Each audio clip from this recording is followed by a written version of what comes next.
Je suis certain que tu connais ce moment. Il est 23 heures. Tu es là face à une tâche que tu sais que tu aurais dû faire depuis ce matin, mais elle est toujours là face à toi, elle est intacte. Et pourtant, tu as l'impression d'avoir bossé. Tu as répondu à tes emails, tu as rangé ton bureau, tu as lu plein de choses, et pourtant, tu as ce sentiment de frustration. Tu as tout fait, sauf la tâche qui était importante pour toi. Et c'est pas la première fois. Et chaque fois que tu y penses, tu te dis, mais c'est quoi mon problème?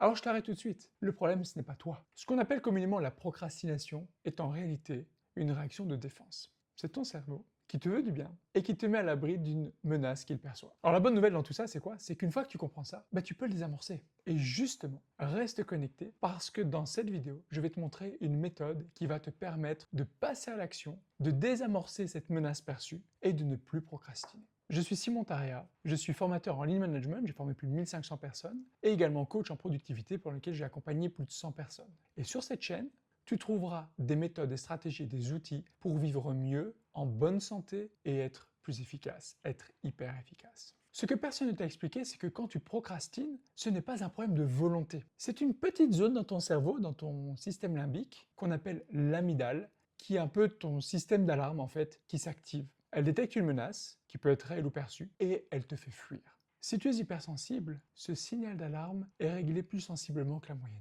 Là où les autres ressentent un inconfort, toi tu ressens une réelle alerte. Tu l'auras sans doute compris, mais ne forcer ne sert à rien. Tu ne bats pas ce système d'alarme en criant plus fort que lui. Par contre, tu peux faire deux choses. Première chose, tu peux baisser le niveau de menace. Et deuxième chose, tu peux rendre l'action tellement facile que le signal d'alarme ne se déclenche jamais. Et j'ai créé une méthode en 5 étapes que je vais te présenter dans un instant et qui te permet justement de jouer sur ces deux éléments. Et cette méthode, elle a un nom que tu ne pourras plus jamais oublier. C'est la méthode START.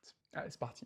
La première étape, c'est le S de START. Tu crois que tu fuis une tâche, mais en réalité, tu fuis l'émotion liée à cette tâche. Et donc là, je t'invite à faire une tâche très simple, prouvée par les neurosciences. C'est te poser une question. C'est de définir, là, exactement, qu'est-ce que tu ressens face à cette tâche. Est-ce que tu ressens de l'ennui? Est-ce que tu ressens de la peur? Est-ce que tu ressens de la frustration? Parce que dès que tu nommes cette émotion, l'activité de ton amygdale diminue. Mettre un mot sur un ressenti permet de diminuer la peur qui est associée. Donc pour cette première étape, qui est S, le sentir l'émotion, ce que je t'invite à faire, c'est de la nommer pour réduire la menace qui est liée. Deuxième étape, c'est le T. Et c'est une étape que beaucoup d'entre nous sautons, et en particulier les hypersensibles. En réalité, quand tu procrastines, tu n'as pas une peine, tu as une double peine. La peine de ne pas avoir fait l'action et la peine liée à la honte de ne pas l'avoir réalisée. Et à terme, cette honte pèse peut-être même plus lourd que le fait de ne pas avoir réalisé la tâche. Alors ici, ce que je t'invite à faire, c'est remplacer peut-être des petites voix internes qui disent « je suis nul, je suis pas capable », ce genre de choses, par « c'est mon cerveau qui me protège », qui joue son jeu. Et en te pardonnant, le T de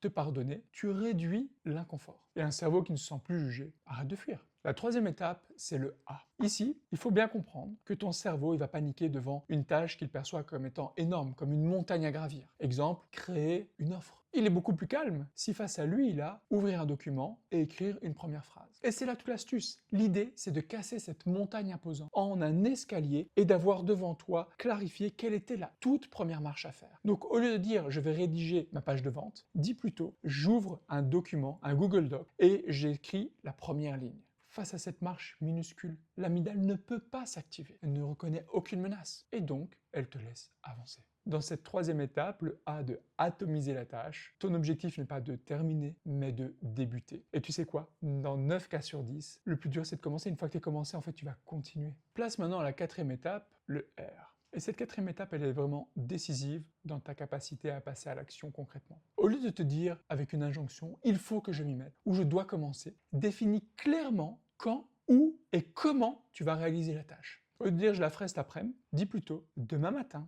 à 9 heures, à mon bureau, je vais commencer en ouvrant tel document. C'est ce qu'on appelle en science l'intention d'implémentation et elle multiplie par 2 à 3 ta probabilité de passer à l'action. La raison est simple. En fait, elle permet de supprimer le flou. Et pour ton cerveau, le flou, il est synonyme de menace. Un rendez-vous précis, avec toi-même, avec une tâche très claire, ne fait peur à personne. Et donc ce R de réserver le moment permet de clarifier l'action et de retirer le flou. Et enfin, pour terminer en beauté, la dernière lettre, c'est le T. Cette dernière étape est très subtile. Écoute bien. Au lieu d'associer la récompense au résultat, l'idée est d'associer la récompense au passage à l'action. Et ça fait une très grande différence. Car justement, au moment où tu vas résister et où ton cerveau va trouver plein de bonnes excuses pour ne pas faire la tâche, tu vas te dire non, c'est là, maintenant, que tout se joue. Et donc, le fait de donner de l'importance et de la récompense au passage à l'action, ça va davantage stimuler ton cerveau et donc le passage à l'action. Et dis-toi donc, c'est là maintenant, dans la difficulté, que ça se joue. Et donc le T de la dernière étape, te lancer, c'est quand l'action elle-même devient la récompense. Car quand l'effort devient la victoire, tu n'as plus à te forcer. Alors voilà donc la méthode START. Sentir l'émotion,